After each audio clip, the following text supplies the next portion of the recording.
الحمد لله رب العالمين وأشهد أن لا إله إلا الله وحده لا شريك له وأشهد أن محمدا عبده ورسوله اللهم صل وسلم عليه. Allah subhanahu wa ta'ala nous ordonne dans le Coran d'accomplir la prière et de la préserver. Il nous dit, selon la traduction, accomplis la prière au déclin du soleil jusqu'à l'obscurité. Et fais aussi la lecture de l'aube, car la lecture de l'aube a des témoins. Dans ce verset, Allah subhanahu wa ta'ala nous ordonne d'accomplir la prière. Puis cite le premier temps, le temps du Dhuhr et le temps du Asr. Puis le second temps, le temps du Maghrib et le temps du Isha. Et il cite tout particulièrement la prière du Fajr. Il cite tout particulièrement la prière du Fajr en l'appelant la lecture. Il l'a appelée par une partie d'elle, car il nous a été légiféré que l'imam lise longuement durant la prière du Fajr. Dans ce verset, Allah subhanahu wa ta'ala nous montre le mérite de la prière du Fajr et sa particularité entre l'ensemble des prières. C'est une prière qui a des témoins. Allah Azza wa Jal est témoin de cette prière. Les anges sont témoins également de cette prière. Chers frères, nous sommes dans le plus grand besoin d'un grand rappel quant à l'accomplissement de la prière du Fajr à la mosquée. Ceci car, à la prière du Dhuhr, du Asr, du Maghrib et du Isha, on voit de nombreuses personnes, walhamdulillah. Mais où sont ces gens à la prière du Fajr? Où sont ces gens à la prière du Fajr? La prière du Fajr est une prière obligatoire, tout comme le sont les autres prières. Nous devons donc craindre Allah tabaraka wa ta'ala et faire toutes les causes afin d'assister à la prière en commun, et particulièrement la prière du Fajr. Particulièrement la prière du Fajr. Et nombreux sont les ahadiths du prophète sallallahu alayhi wa sallam qui nous montrent le grand mérite qu'il y a dans cela. Et avant ça, Allah tabaraka wa ta'ala dans le Coran a juré par le Fajr, a juré par le temps du Fajr dans lequel est accomplie la prière du Subh. Aussi, sachez que le prophète sallallahu alayhi wa sallam nous dit, celui qui accomplit la prière en groupe, la prière du Isha en groupe à la mosquée, c'est comme s'il avait prié la moitié de la nuit. Et celui qui prie la prière du Fajr à la mosquée en groupe, c'est comme s'il avait prié toute la nuit. C'est comme s'il avait prié toute la nuit. Donc celui qui vient à la mosquée pour Salatul Fajr, qui prie avec le groupe des musulmans à la mosquée, lui sera compté cela lui sera compté comme s'il avait prié toute la nuit. Comme s'il avait prié toute la nuit. Celui qui accomplit la prière du Fajr à la mosquée sera sous la protection d'Allah subhanahu wa ta'ala ce jour-là. Le prophète sallallahu alayhi wa sallam nous dit, celui qui prie le Subh, il est sous l'engagement d'Allah. Il est sous la protection d'Allah. Puis il interdit aux gens de lui nuire, car celui qui lui nuit, son visage sera projeté dans le feu de l'enfer. Donc celui qui prie la prière du Fajr est sous la protection d'Allah tabaraka wa ta'ala, est préservé et en sécurité. Et celui qui le préserve n'est pas un des rois de ce bas monde, n'est pas une personne de ce bas monde, ni un dirigeant, ni un roi, ni un gouverneur, mais c'est le maître absolu tabaraka wa ta'ala, le roi des rois azza wa jal. Le prophète sallallahu alayhi wa sallam nous a encouragé à préserver nos prières et nous a informé que c'est l'action la plus aimée d'Allah tabaraka wa ta'ala. Mais il a cité tout particulièrement des mérites pour cette prière, la prière du Fajr. Beaucoup de personnes ne se lèvent pas pour la prière du Fajr. Puis tu les vois se lever pour aller au travail et ils prient le Fajr à ce moment-là. Ils ont donc préféré ce bas monde à ce qu'Allah Azza wa Jalla a préparé pour les croyants dans l'au-delà. Et cela n'est que le fruit d'un manque de foi. Cela n'est que le fruit d'un manque de certitude. Comment se fait-il que tu trouves la force de te lever pour le travail et que tu ne trouves pas la force de te lever pour la chose pour laquelle Allah Azza wa Jalla t'a créé, son adoration, la prière, son invocation? Sache que la prière surrogatoire qui précède la prière du Subh est meilleure que ce bas monde et tout ce qu'il contient. Aïcha radiallahu anha nous dit, le prophète sallallahu alayhi wa sallam dit, les 2 unités de prière surérogatoires que nous faisons avant la prière du subh sont meilleures que tout ce bas monde et ce qu'il contient. Que dire alors de la prière obligatoire? Si la prière surérogatoire qui est effectuée dans le temps du Fajr est meilleure que ce bas monde et tout ce qu'il contient, que dire alors de la prière obligatoire que nous faisons derrière l'imam? Cette prière a des témoins. Le prophète sallallahu alayhi wa sallam nous dit: il y a des anges qui se succèdent auprès de vous de jour comme de nuit, et ils sont réunis à la prière du Fajr et à la prière du Subh. C'est le moment où ils se succèdent. Puis ils remontent, c'est-à-dire qu'ils remontent vers Allah Azza wa Jal, et Allah leur demande alors qu'il sait mieux qu'eux: comment avez-vous trouvé, ou bien comment avez-vous quitté mes serviteurs? Les anges répondent: nous les avons quittés alors qu'ils étaient en prière, et nous sommes arrivés alors qu'ils étaient en prière. Subhanallah. Allah Azza wa Jal les questionne et montre le mérite que tu as aux serviteurs d'Allah, car tu étais debout à ce moment en train d'accomplir la prière, en train d'accomplir l'action qui plaît le plus à Allah tabaraka wa ta'ala. Le prophète sallallahu alayhi wa sallam nous montre que les mérites de la prière du Fajr ne s'arrêtent pas dans ce bas monde, mais te suivent aux serviteurs d'Allah, te suivent aux serviteurs d'Allah dans l'au-delà, dans ta tombe, sur la place du jugement dernier et même au paradis. Le prophète sallallahu alayhi wa sallam nous dit: annoncez ou bien annonce la bonne nouvelle à ceux qui marchent dans la nuit vers les mosquées. Annonce la bonne nouvelle à ceux qui marchent la nuit vers les mosquées qu'ils auront une lumière complète le jour de la résurrection. Et vous savez que chaque personne sera ressuscitée et on lui accordera une lumière proportionnelle aux actions qu'il avait dans ce bas monde. Cette personne se levait, elle faisait des efforts et se séparait de son lit, se séparait de la chaleur de sa maison pour aller à la mosquée et se tenir debout devant Allah, le Seigneur des mondes. Allah subhanahu wa ta'ala lui rétribuera alors en lui accordant une lumière complète le jour de la résurrection. Le prophète sallallahu alayhi wa sallam nous dit: personne parmi ceux qui accomplissent la prière avant le lever du soleil et avant son coucher n'entrera en enfer. C'est-à-dire celui qui préserve la prière du Fajr et la prière du Asr sera préservé du feu de l'enfer. Donc parmi les bienfaits de préserver cette prière, le fait d'être à l'abri du châtiment dans le feu de l'enfer. Le prophète sallallahu alayhi wa sallam nous dit également que celui qui prie aux 2 moments où il fait frais, il entrera au paradis, c'est-à-dire le Asr et le Fajr. C'est-à-dire le Asr et le Fajr. Donc celui qui préserve la prière du Fajr ainsi que la prière du Asr obtiendra l'énorme réussite. Car Allah nous dit en Coran, selon la traduction, celui qui est préservé du feu de l'enfer et est mis au paradis a certes obtenu l'énorme réussite. La réussite n'est pas dans le fait d'amasser les richesses. La réussite n'est pas dans le fait d'avoir la santé, une épouse et des enfants. La réussite est dans l'obtention de l'agrément d'Allah tabaraka wa ta'ala.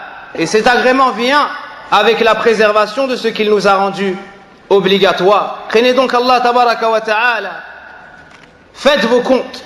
Nous devons tous faire nos comptes. Où en sommes-nous avec Salatul Fajr? Où en sommes-nous avec la prière à la mosquée? Où en sommes-nous avec les droits d'Allah subhanahu wa ta'ala sur nous? Celui à qui ce rappel n'a pas suffi, on lui rappelle d'autres textes du prophète sallallahu alayhi wa sallam en guise de menace.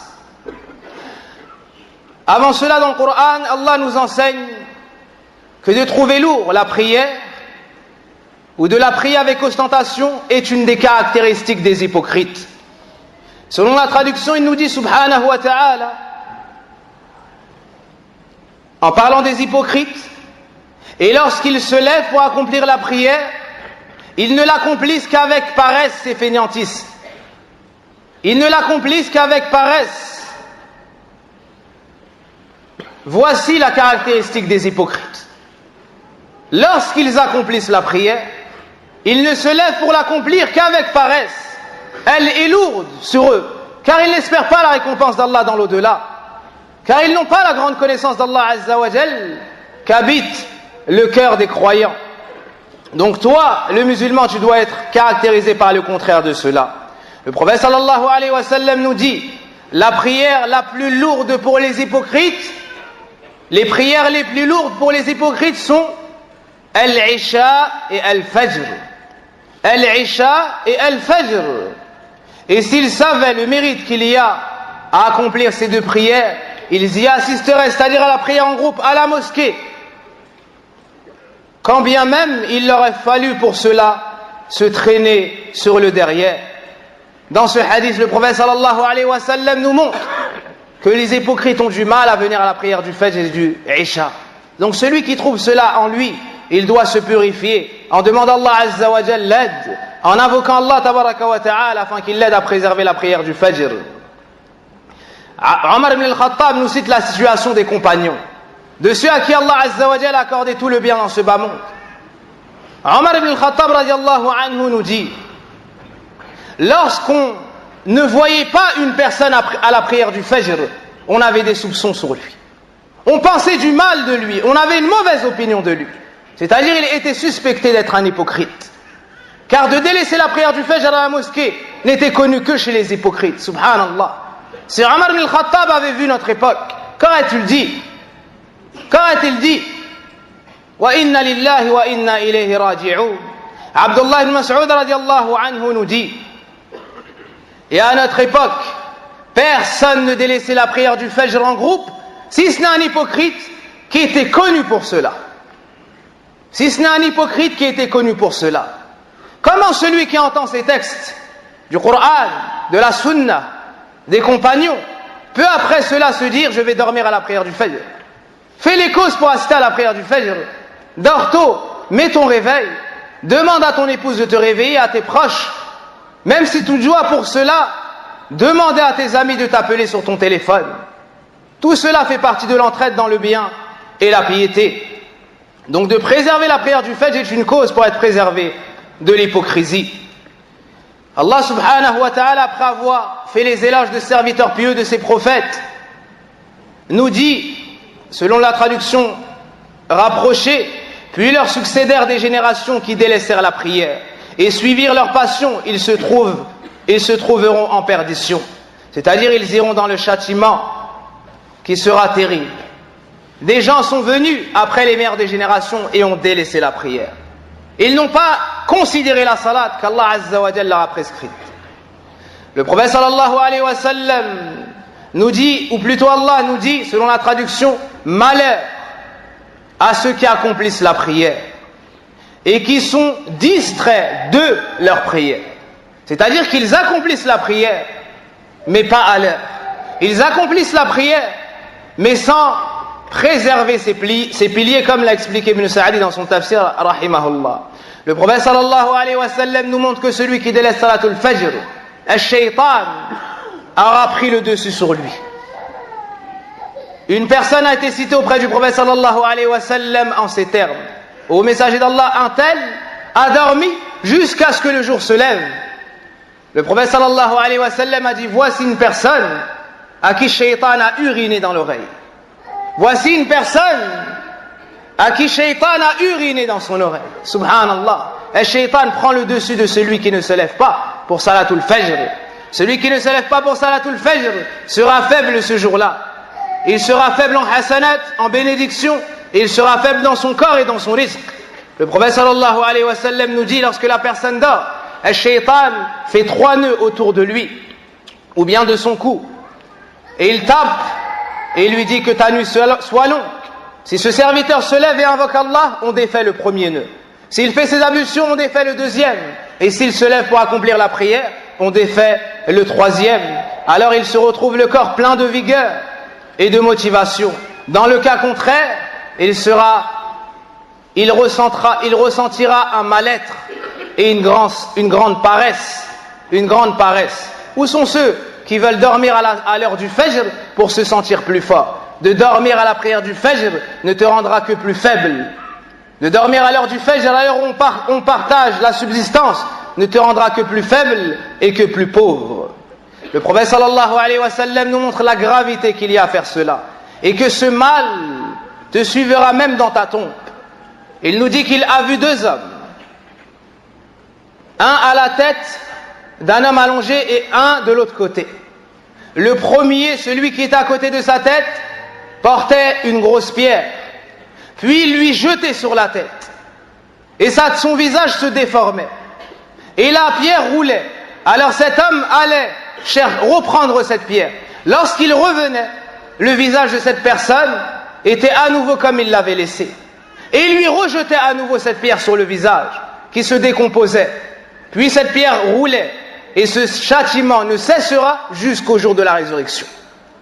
Jusqu'au jour de la résurrection, il sera châtié ainsi.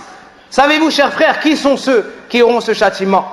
Le prophète sallallahu alayhi wa sallam nous dit, ou bien Jibril a répondu à cette question au prophète sallallahu alayhi wa sallam en lui disant, ce sont ceux qui dorment à l'heure de la prière obligatoire. La ilaha illallah, la ilaha illallah. Ce sont ceux qui dorment à l'heure de la prière obligatoire. Il nous faut donc revenir vers Allah Azza wa Jal et réformer nos personnes. Faisons les causes pour préserver cette prière en groupe. Il faut qu'on se fasse de bonnes recommandations. Celui qui ne trouve pas son frère, qu'il l'appelle. Celui qui perd son frère à la mosquée, qu'il lui fasse de recommandations et qu'il le conseille au sein de la famille, puis à l'extérieur, puis les voisins, puis les gens de la mosquée. Et pour finir, chers frères, vous savez tous que le plus grand bienfait et le plus grand plaisir qui sera accordé aux gens du paradis est le fait de pouvoir contempler le visage d'Allah subhanahu wa ta'ala. Le prophète sallallahu alayhi wa sallam était un jour avec les compagnons. Et c'était un soir de pleine lune. Il leur a dit, voyez-vous cette lune? Ben sachez que dans l'au-delà, vous allez voir Allah tout comme vous voyez la pleine lune. Vous allez voir Allah tout comme vous voyez la pleine lune. C'est-à-dire parfaitement, sans gêne, sans difficulté. Puis le prophète sallallahu alayhi wa sallam a dit, si vous avez la capacité de ne pas rater la prière avant le lever du soleil et la prière avant le coucher du soleil, faites-le. C'est-à-dire la prière du Fajr et la prière du Asr. La prière du Fajr et la prière du Asr. Les savants ont tiré de ce hadith qu'une des plus grandes causes pour regarder Allah Azza wa Jal au paradis est le fait de préserver la prière du Fajr et la prière du Asr. Wa astaghfirullah li wa lakum wa li sa'iril muslimin. Wa salli Allahumma barik ala nabina Muhammadin wa ala alihi wa sahbihi ajma'in. Subhanaka Allahumma wa bihamdik. Ashhadu an la ilaha illa ant. Astaghfiruka wa atubu ilayk. Wa qumu salatikum.